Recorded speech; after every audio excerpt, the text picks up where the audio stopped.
Hello दोस्तों, आज हम आपको पादरी मॉर्गन बायर के साथ मसीह की जिंदगी के बारे में दूसरा हिस्सा पेश करने के लिए बहुत पुरजोश हैं। पादरी मॉर्गन हमें यीशु मसीह की जिंदगी और हमें उसकी जिंदगी के बारे में तालीम दे रहे हैं। अगर आप नए सिरे से पैदा हुए हैं और अगर आप मसीही हैं तो यीशु मसीह ने अपनी जिंदगी आप में रखी है और जो तालीम आप देखने वाले हैं हम उसके लिए बहुत पुरजोश हैं और आपको मुबारकबाद पेश करते हैं। और अब हम पादरी मॉर्गन बायर के साथ मसीह की जिंदगी के इस कोर्स को जारी रखते हैं, तो आएं शुरू करते हैं।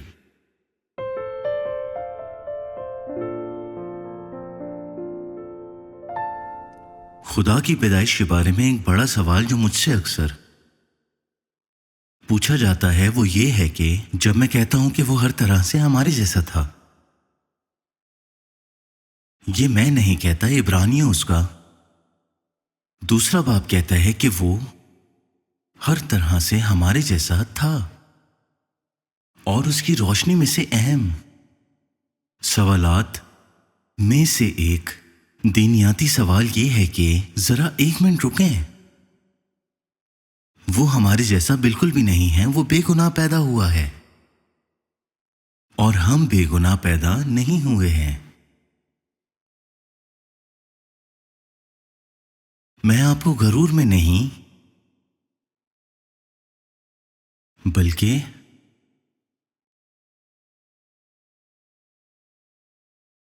शुक्रगुजारी में कुछ बताना चाहता हूं कि मैं बेगुनाह पैदा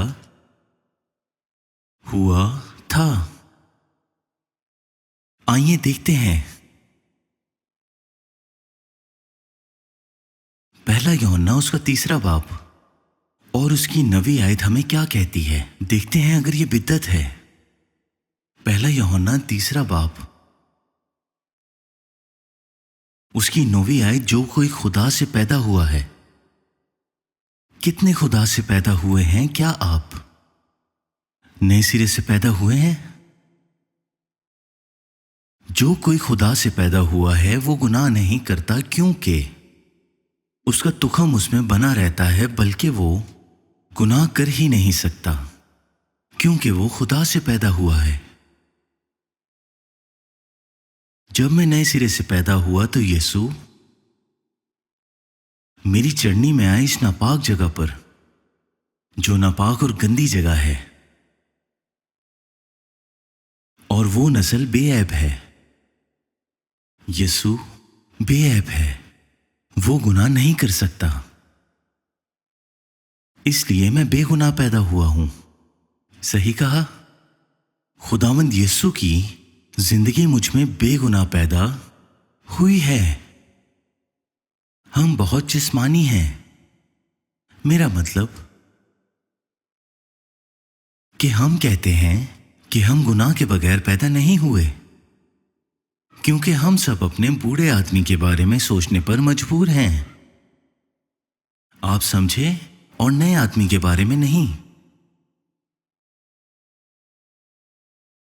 मैं यहां एक ऐसी चीज के बारे में जिक्र करना चाहूंगा जो हमारे लिए जानना बहुत जरूरी है, और अगर हम इसे समझते हैं तो ये हमें नए अंदाज में खुश करने का सबब बनेगा। यहां कितनों के जमीनी बाप थे? कोई है यहां? यहां कोई भी जमीनी बाप के बगैर पैदा नहीं हुआ। आपको जानना चाहूंगा। ठीक है, और आपके दादा हैं, फिर उसके बाद परदादा हैं, और उन तमाम लोगों को वो जिंदगी कहां से मिली है जो उनके पास है?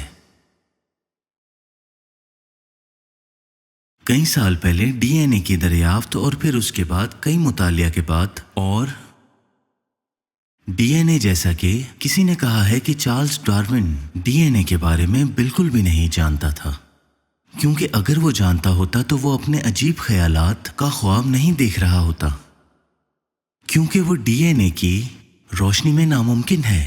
लेकिन डीएनए के मुतालिया से जो चीजें सामने आई उनमें से एक ये है कि उन्होंने किसी शक व शुबा से बालातर साबित किया है कि हर इंसान अपनी मां से पैदा हुआ है। यह हकीकत है, एक मां से। तुम्हारा नाम क्या है? हवा।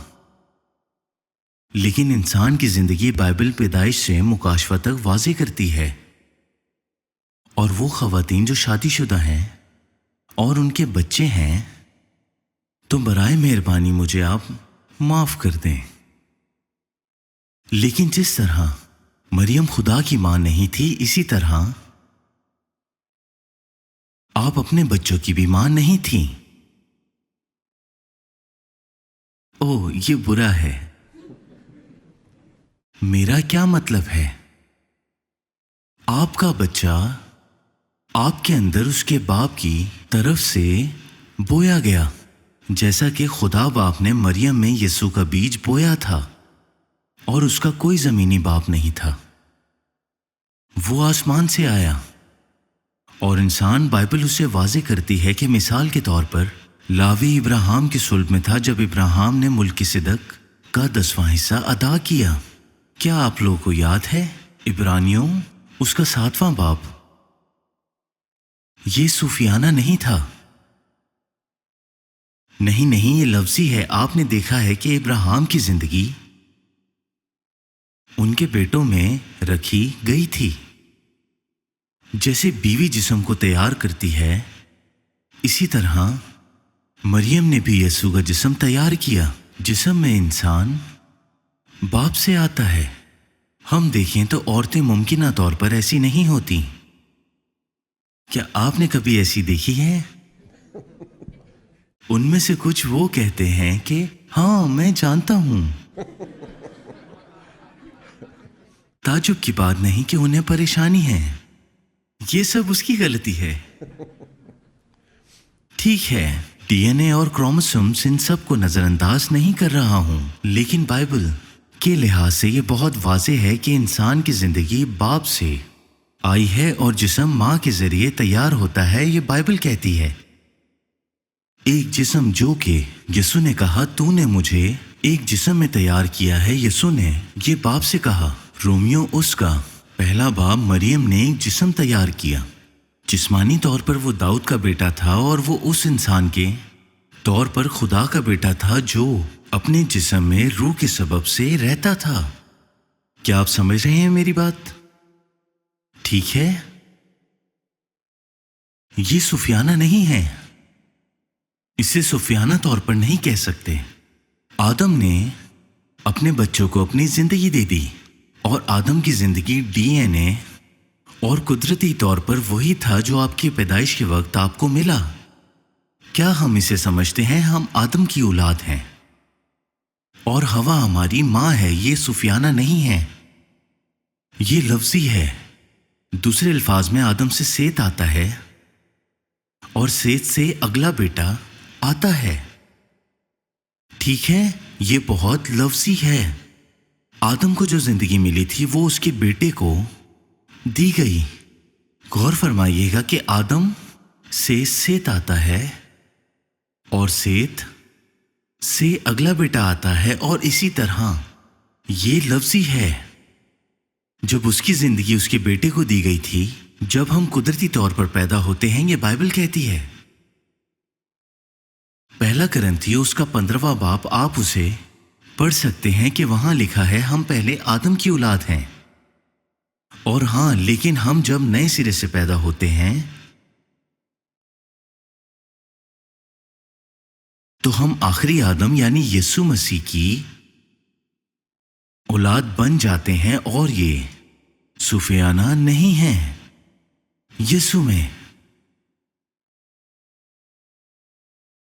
और ये एक हकीकी जिंदगी है जो सिर्फ और सिर्फ यीशु मसीह के जरिए आती है। आप समझे? यीशु मसीह के जरिए से। ठीक है, वो जो खुदा बन गया और वो आदमी बन गया, और वो इस जिस्म में, इस हैकल में हम में एक नई जिंदगी देने के काबिल है। एक नई जिंदगी तो ये आदम की दूसरी या आखिरी जिंदगी है। और इसीलिए बाइबल कहती है कि हम खुदा से पैदा हुए हैं। جب ہم خدا کو قبول کرتے ہیں اور بپتسمہ لیتے ہیں تو نئی زندگی آتی ہے۔ کیا آپ سمجھیں؟ یہ یہی کہتا ہے کہ ہم خدا کے سبب سے پیدا ہوئے ہیں، اور جو بیج ہم میں بویا گیا ہے وہ آخری آدم کی زندگی یعنی بے گناہ ہے۔ وہ گناہ نہیں کر سکتا، وہ بے عیب ہے، اس کا یہی مطلب ہے۔ اسی لیے میں نے کہا کہ میں بغیر کسی گناہ کے پیدا ہوا ہوں، ٹھیک ہے؟ آپ میں مسیح کی زندگی بے گناہ ہے، تو وہاں وہ ہر طرح سے ہمارے جیسا بنایا گیا، جیسا کہ عبرانیوں اس کے 2 باب میں ہے۔ سوال یہ ہے کہ اگر ہم پہلے آدم کو قتل کرنے کے لیے صلیب کے عمل کے تیار ہیں، اور اگر ہم اپنے آپ کو انکار کرنے کے لیے تیار ہیں، اگر ہم اپنی صلیب اٹھانے اور روزانہ مرنے کے لیے تیار ہیں، جیسا کہ یسوع نے کہا، اس نے کہا اپنی مرضی سے مرو تاکہ وہ بڑھے اور ہیکل سنبھال سکے۔ یہ عمل ہے اور ہمیں ایسا کرنے کی اور سمجھنے کی ضرورت ہے۔ جب ہم صلیب کو گلے لگاتے ہیں تو وہ ہم میں سے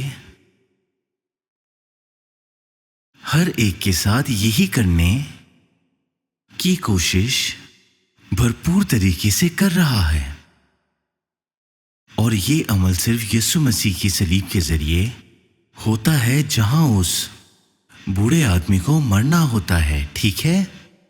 یہ سب ایک ساتھ نہیں ہوتا، یہ روزانہ کا عمل ہے، لیکن یہ اس زندگی میں اپنے اختتام کو پہنچ سکتا ہے۔ آمین۔ میں آپ کے ساتھ اس بشریت کے بارے میں کچھ لمحات شیئر کرنا چاہتا ہوں۔ وہ مکمل طور پر خدا تھا، لیکن وہ جسمانی طور پر ایک انسان تھا، اور وہ صرف ایک انسان کے طور پر رہتا تھا۔ یسوع مسیح نے کبھی بھی خدا کے طور پر کچھ نہیں کیا، جبکہ وہ خود خدا تھا۔ اس نے کبھی بھی اپنی خدائی کو ظاہر نہیں کیا، اور اس نے کبھی بھی خدا بن کر کچھ نہیں کیا۔ اس نے کبھی اپنی طاقت کا استعمال نہیں کیا۔ بیٹا آپ سے کچھ نہیں کر سکتا، کیونکہ اگر وہ کرتا، وہ بیٹا نہیں رہتا۔ جب تک وہ بیٹا ہے وہ کچھ نہیں کر سکتا، سوائے اس کے کہ جو باپ مجھے کرنے کو کہے۔ اس نے کئی بار کہا، وہ چاہتا ہے کہ ہم اپنے جسم سے نہیں بلکہ روح کی ہدایت سے رہنا سیکھیں۔ کیا آپ تصور کر سکتے ہیں کہ دنیا کا خدا انسان بننے کا انتخاب کرتا ہے، پھر وہ غریب انسان بن جاتا ہے، وہ محتاج انسان بن جاتا ہے، اور پھر وہ فرما بردار انسان، اور پھر وہ انسان بن جاتا ہے جو صلیب پر مرا۔ وہ انسان یعنی یسوع ناصری، جس نے ہمارے لیے اپنا فدیہ دیا۔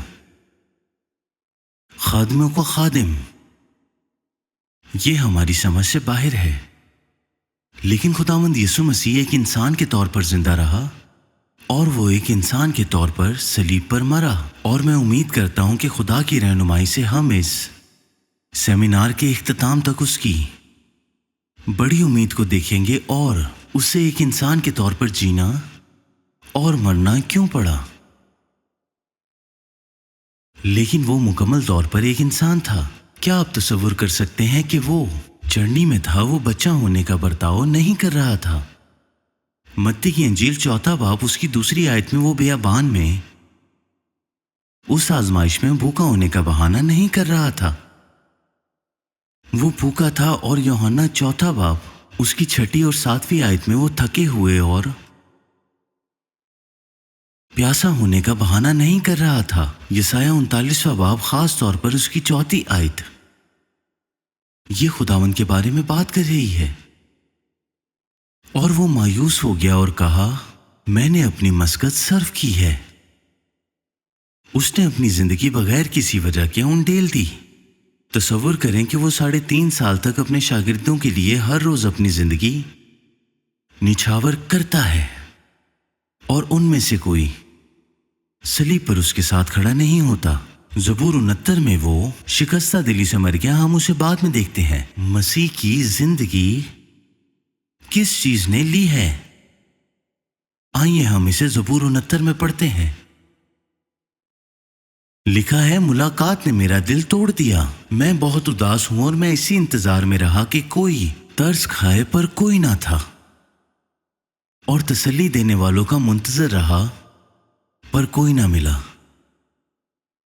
रहनुमा उसका मजाक उड़ाते थे, यहूदी उसका मजाक उड़ाते थे। वो फरिश्तों के 12 लश्कर बुलाकर दुनिया को तबाह कर सकता था और कह सकता था कि ये सब तमाम हुआ, मैं इन लोगों को दोबारा देखना भी नहीं चाहता। लेकिन वो सलीब पर ही रहा। बहुत ज्यादा नरमी और मोहब्बत में अपनी मुशक्कत सर्व की, और उसने अपनी जिंदगी के इख्तिताम पर यही कहा था जो यसाया 49 में है। कोई सवाल नहीं है कि कौन बात कर रहा है, ये इसराइल का निजात दहिंदा है जो बात कर रहा है। मैंने क्या किया है आप बहुत अच्छे से जानते हैं। जब उसने सलीब पर से यूहन्ना को देखा, बात की थी जब वो सलीब के पास था। आप जानते हैं कि हम अक्सर कहते हैं कि ओह क्या शफकत है, क्या रहमत है कि वो अपनी माँ के बारे में फिक्रमंद है, और ये कि उसकी माँ जाकर यूहन्ना के साथ रहने वाली है। ठीक है, ये सच है, ये मेहरबानी है, ये रहमत है, बल्कि मैं यूं कहूंगा कि ये नाकाबिले एतमाद है। जैसा कि हम देख रहे हैं, वो उस वक्त दुख उठा रहा है, सिर्फ जिस्मानी मौत नहीं। लेकिन क्या आप उसके दिल में रोने का तसव्वुर कर सकते हैं? यूहन्ना, कम से कम तू कह कि मैं एक अच्छा इंसान हूं। तू कल रात मेरी छाती पर टेक लगाए हुए था। तू मुझसे प्यार करता है। और यूहन्ना तो यहां यह कहने को तैयार नहीं है कि मैं एक अच्छा इंसान हूं। मरियम उस सलीब के मकाम पर वाहिद वो इंसान थी जिसने कुछ नहीं कहा। वो समझ गई थी कि क्या हो रहा है। उसका बेटा दुनिया के गुनाह पेश किया जा रहा है, यानी दिया जा रहा है। ये वो उस वक्त से समझ गई थी जब वो पैदा हुआ था। लेकिन बाकी सबको भी समझना चाहिए। वो जमात जो उसके साथ यरूशलेम में आई थी, यूहन्ना वहां था, लाजर वहां था, और कोई नहीं कहता वहां कि ये अच्छा इंसान है। तसव्वुर करें, इस दुनिया का मालिक जो इंसान बना, वो थका हुआ, प्यासा, भूखा और हर तरह से हौसला शकन है। वो बिल्कुल हमारी तरह आजमाया गया था। उसने वो तजर्बा किया जो हम करते हैं। तसव्वुर करें, रूहानी पेशवा और खुद यहूदी लोग भी वो जलाल नहीं देख सके जो इस हैकल में था। उस हैकल के जलाल को भी नहीं। ये मूसा के खैमा इज्तिमा की तरह था जो बाहर से सिर्फ आम तख्त की खालों से मंडा सब खैमों की तरह लग रहा था। लेकिन तसव्वुर करें, सोने से भरा हुआ, उसमें खुदा का जलाल, और वो यीशु था, सिर्फ एक आम इंसानी जिस्म। वो खूबसूरत भी नहीं था। बाइबल हमें ये बताती है उसमें कुछ भी मतलूब नहीं है। वो करिश्माती नहीं है। उसमें कुछ भी ऐसा नहीं जो मतलूब था। और यसाया हमें जिस्म के लिए बताता है, ये आजिज़ खुदा है। मेरा मतलब है कि अगर मैं खुदा होता तो मैं इन छोटी चूंटियों में से एक बनता, और मैं सबसे ज़हीन और खूबसूरत चूंटी बनता। बहुत प्यारी और खूबसूरत। आप घरेलू और गरीब क्यों बनना चाहेंगे? क्योंकि वो लामहदूद आजिज है اور وہ ہم سے کہہ رہا ہے کہ اگر ہم اس کے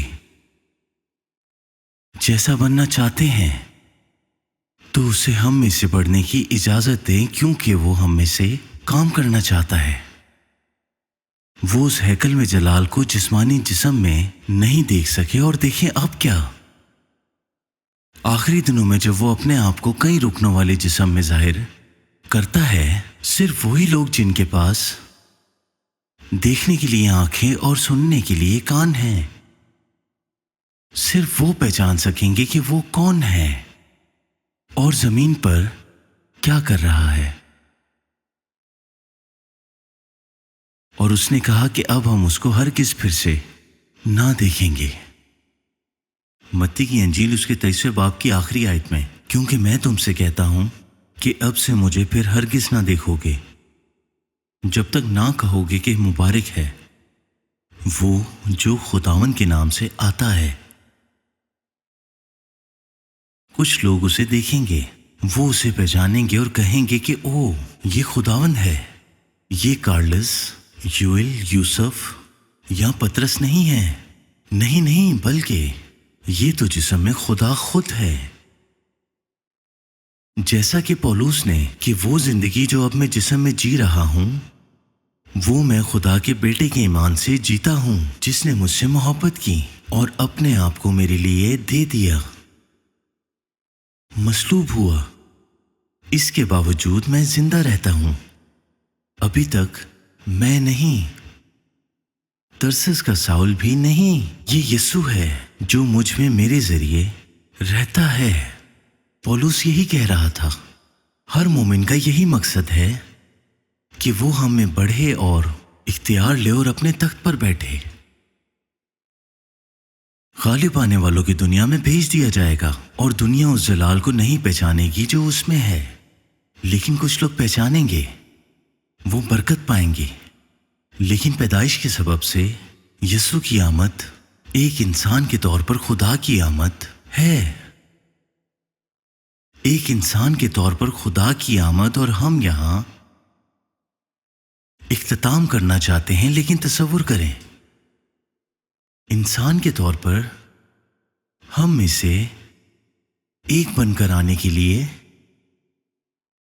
انسانیت کی طرف خدا کی محبت، یہ ہماری طرف اس کی رحمت ہے، لامحدود رحمت اور بے انتہا محبت ہمارے نزدیک۔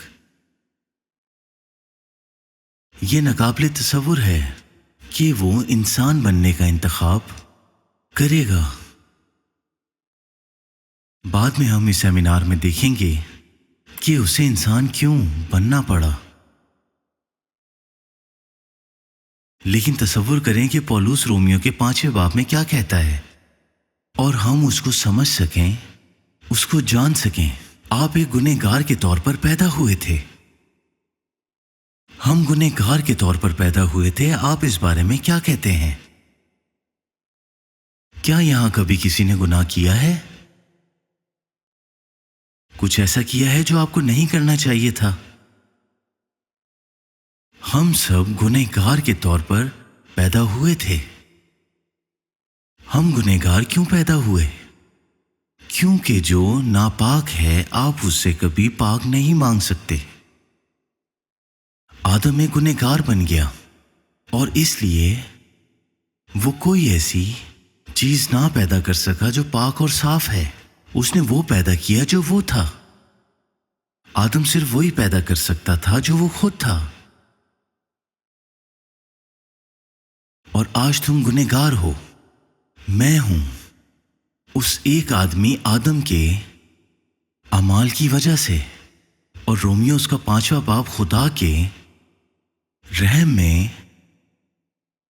اس کے انصاف میں یہ واضح کرتا ہے کہ آپ گنہگار پیدا ہوئے۔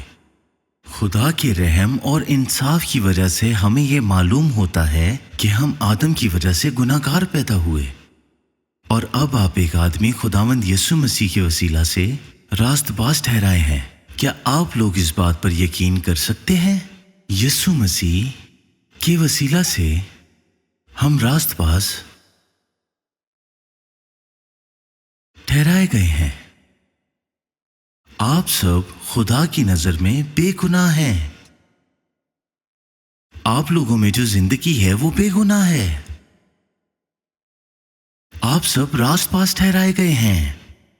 पौलुस हमें बताता है कि आप में मसीह की रास्तबाजी है। ये कितना रास्तबाज है, मुकम्मल रास्तबाजी। लेकिन हाँ, मैं अब भी गुनाह करता हूं। हम सब गुनाह करते हैं, लेकिन नहीं, अब तुम बेगुनाह हो, क्योंकि ये वो बूढ़ा आदमी है जिसे आपने बपतिस्मे के वक्त दफन कर दिया था। ये वही है जो गुनाह कर रहा है, और इसीलिए तुम्हें उसे हमेशा मारते रहना है। बपतिस्मे का अमल मौत का अमल शुरू करता है, और फिर हर रोज अपनी खुदी से मुंह फेरना है। लेकिन जो दूसरी पैदाइश में तुम में पैदा हुआ वो कभी गुनाह नहीं कर सकता। वो जलाली है। उसने आपको खुदा की नजर में बिल्कुल रास्तबाज ठहराया है। और आप सुने कि जमीन पर मसीहत वाहिद मजहब है जिसके पास पिछले गुनाहों का जवाब है। क्या आप समझ रहे हैं मेरी बात? क्योंकि गुनाह हम पहले कर चुके हैं। हम गुनाहों को पीछे छोड़ आए हैं। फर्ज करें कि आप गुनहगार थे या आप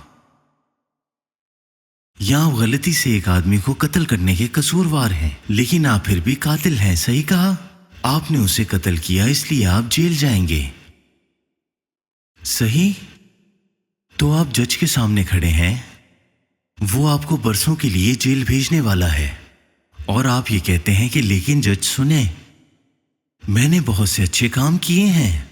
जब से मैंने इस आदमी को कत्ल किया, मैंने छोटी बेवाओं की बहुत सी मदद की। आप मेरे अच्छे काम देखते हुए मुझे माफ करें। आपको मेरे अच्छे काम भी दिखने चाहिए, तो आप प्लीज मुझे माफ कर दें। क्या जमीन पर कोई ऐसा जज है जो कहे, ओ ठीक है, चलो देखते हैं, तुमने यहां एक बुरा काम किया तो तुमने कुछ अच्छे काम भी किए हैं जो इस तराजू में तोले जा सकते हैं। तुम्हारे लिए कोई कैद नहीं है। क्या ये इस तरह से काम करता है? बिल्कुल नहीं। हम हमेशा के लिए जहन्नुम में जाएंगे क्योंकि माजी के गुनाह के मुर्तकिब थे। लेकिन हम इस कोर्स में आखिर तक देखेंगे कि किस तरह यीशु ने हमारे गुनाह उठाए और उन सब का जिज़ा दिया जिसके हम मुस्तहक हैं। हम यहां तक कि जहन्नुम में जाने के मुस्तहक हैं, लेकिन हमारे लिए वो जहन्नुम में गया। और यहां कुछ लोग ऐसे हैं जो इस बात पर यकीन नहीं करते। लेकिन हम देखेंगे कि बाइबल क्या कहती है कि यीशु ने गुनाहगार की जगह ले ली। वो पिछले गुनाहों का जवाब देता है और वो अपनी कुर्बानी की वजह से हमें माफ कर देता है। क्योंकि सिर्फ एक सेकंड के लिए नहीं, बल्कि वो ये नहीं कह रहा कि मैं यीशु की कुर्बानी को कबूल करता हूं। नहीं नहीं, बिल्कुल नहीं। बल्कि हम देखते हैं कि वो बन गया जो हम हैं। उसने आदम की पैदाइश ले ली और आदम को सलीब पर कीलों से जड़ने और जहन्नुम में जाने को कहा। जहन्नुम में जाने को उसने वो काम किया जो हमें उसकी रास्तबाजी हासिल करने की इजाजत देता है। बाइबल कहती है कि हम उसके साथ जी उठे हैं। हम उसके साथ मरे और उसके साथ जी उठे। लेकिन ये नई जिंदगी है, ये पहले आदम की जिंदगी नहीं है। प्यार क्या है? शफकत क्या है? होशिया की किताब 11वां बाब और 4वीं आयत। मैंने उसे इंसानी रिश्तों और मोहब्बत की डोरियों से खींचा। उसने हमें प्यार की डोरियों से खींचा है। खलकत से जब उसने बर्रे को मुंतखब किया तो वो अपनी मोहब्बत का इजहार कर रहा था। इमसाल की किताब 8वां बाब उसकी 30 से 31 आयत।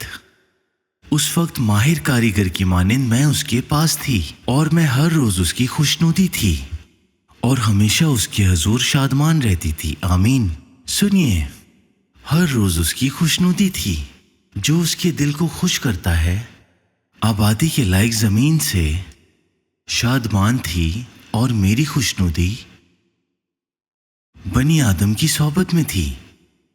غور کریے گا، آبادی کے لائق زمین پر شادمان تھی اور میری خوشنودی بنی آدم کی صحبت میں تھی۔ ناقابل یقین ہے کہ وہ ہم میں خوش ہوتا ہے۔ زبور 45 اس کی 10ویں اور 11ویں آیت۔ اے بیٹی سن، غور کر اور کان لگا اور اپنی قوم اور اپنے باپ کے گھر کو بھول جا۔ جیسا کہ ابراہیم نے کہا، سب چھوڑ دیا، گھر والوں کو پیچھے چھوڑ دیا۔ جیسا کہ یسوع نے کہا، باپ، ماں اور بھائی، بہن، بیٹے اور بیٹیاں اپنی زندگی میں یہ سب چھوڑ کر اسے ہمارے لیے انتخاب کرنے کی اجازت دیتے ہیں۔ اور بادشاہ تیرے حسن کا مشتاق ہوگا، کیونکہ وہ تیرا خداوند ہے تو اسے سجدہ کر۔ وہ تیرے حسن کا مشتاق کیوں ہے؟ خیر، میں ہمیشہ ایک اچھا انسان تھا۔ یہ میری گواہی نہیں ہے۔ میری بیوی آپ کو بتا سکتی ہے۔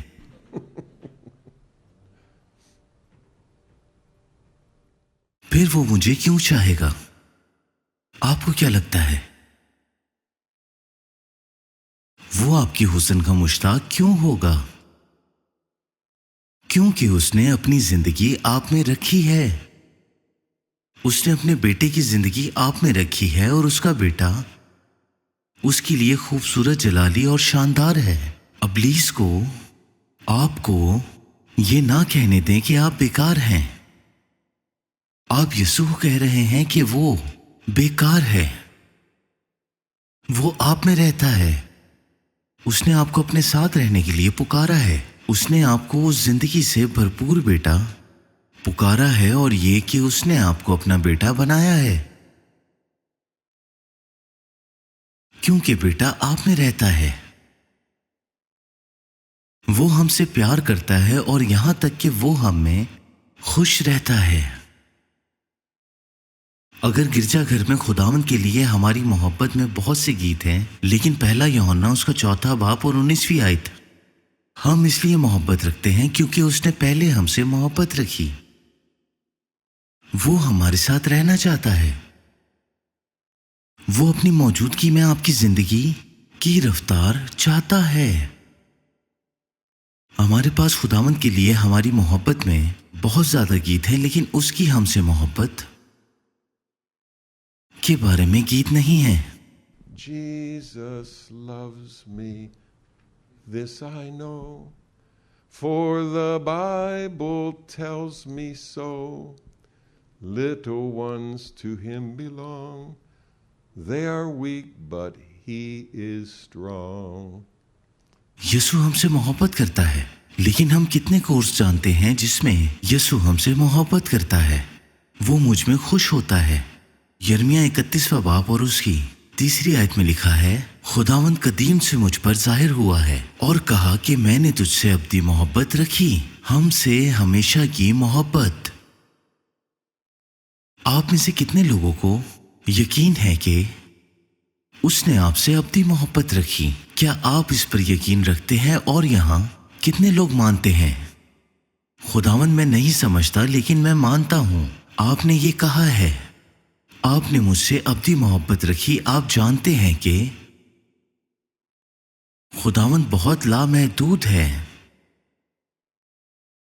اور میں یہاں ختم کر رہا ہوں، لیکن سنیں کہ یہ ہماری روحانی زندگیوں کے لیے بہت ضروری ہے۔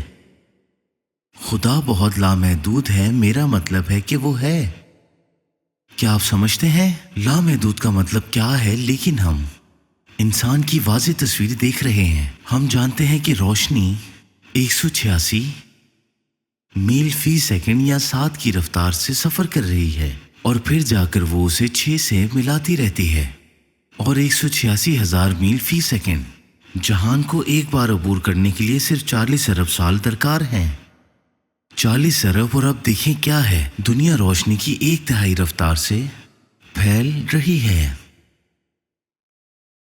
40 ارب روشنی جس طرح پھیل رہی ہے، آپ کے لیے کافی جگہ ہے۔ میرا مطلب ہے کہ یہ تقریباً 60,000 میل فی سیکنڈ کی رفتار سے بڑھ رہی ہے۔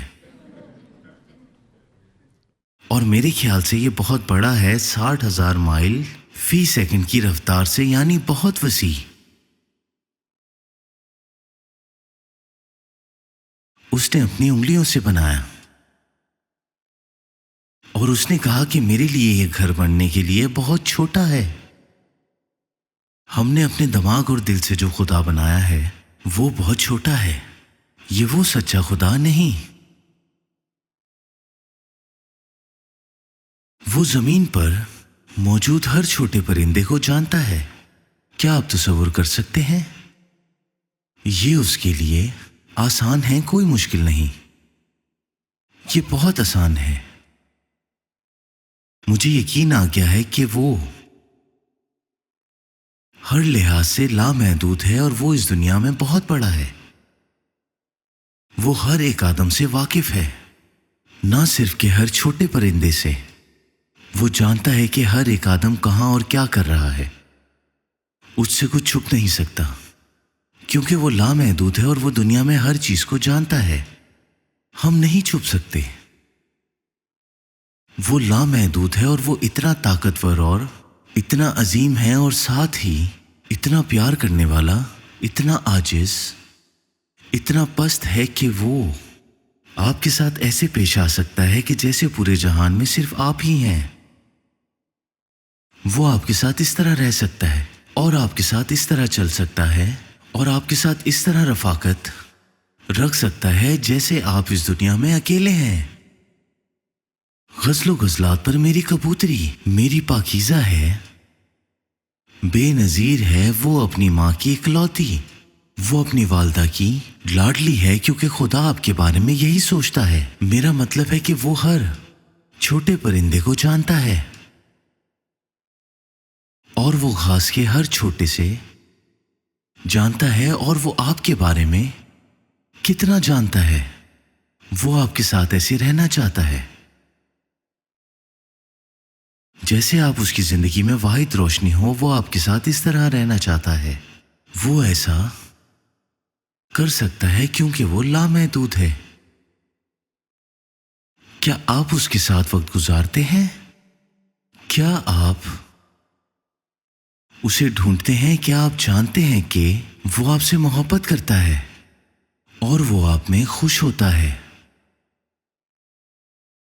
وہ ہر کسی کے لیے نہیں، آپ کے لیے مر گیا، آپ کی خوشی ہے۔ وہ آپ کو چھوٹے پرندے کی طرح گاتے ہوئے پسند کرتا ہے، اور وہ آپ کو اور آپ کے بارے میں سب کچھ جانتا ہے، اور وہ اتنا لامحدود، مہربان اور محبت کرنے والا ہے کہ وہ آپ میں ایسے دلچسپی رکھتا ہے کہ جیسے آپ اس دنیا میں واحد شخص ہوں۔ یہ اس لیے ہے کیونکہ وہ ایسا کر سکتا ہے۔ ہم اپنی توجہ ایک وقت میں صرف اپنے ایک ہی بچے پر رکھ سکتے ہیں، لیکن وہ ایسا نہیں ہے۔ وہ اپنے ہر ایک چھوٹے بچے کے لیے پوری طرح سے پرعزم ہے، آپ کے لیے۔ تو آئیے کھڑے ہو کر وہ گیت گائیں جو ہم نے پچھلی بار سیکھا تھا۔ آپ مجھ سے پیار کرتے ہیں، آپ مجھ سے پیار کرتے ہیں کیونکہ میں دل کی خوشی دیتا ہوں۔ کیا آپ آج رات اس سے اپنے بارے میں کہنے والے ہیں؟ کیا آپ اپنے لیے اس پر یقین رکھتے ہیں؟ کیا آپ اپنی زندگی کے لیے اس پر یقین رکھ سکتے ہیں؟ میں تیرے دل کی خوشی ہوں اے میرے بادشاہ، اور میں تیرے دل کی خوشی کے لیے یہ گاؤں گا۔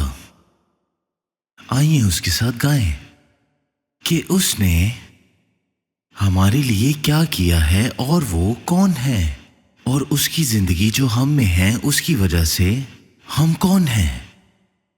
ہم خدا کے بیٹے اور بچے ہیں۔ آمین۔ بائبل ہمیں بتاتی ہے کہ ایک بیٹا جو خدا سے پیدا ہوا ہے اچھا ہے۔ کیا شاندار مکاشفہ ہے، مسیح کا مکاشفہ۔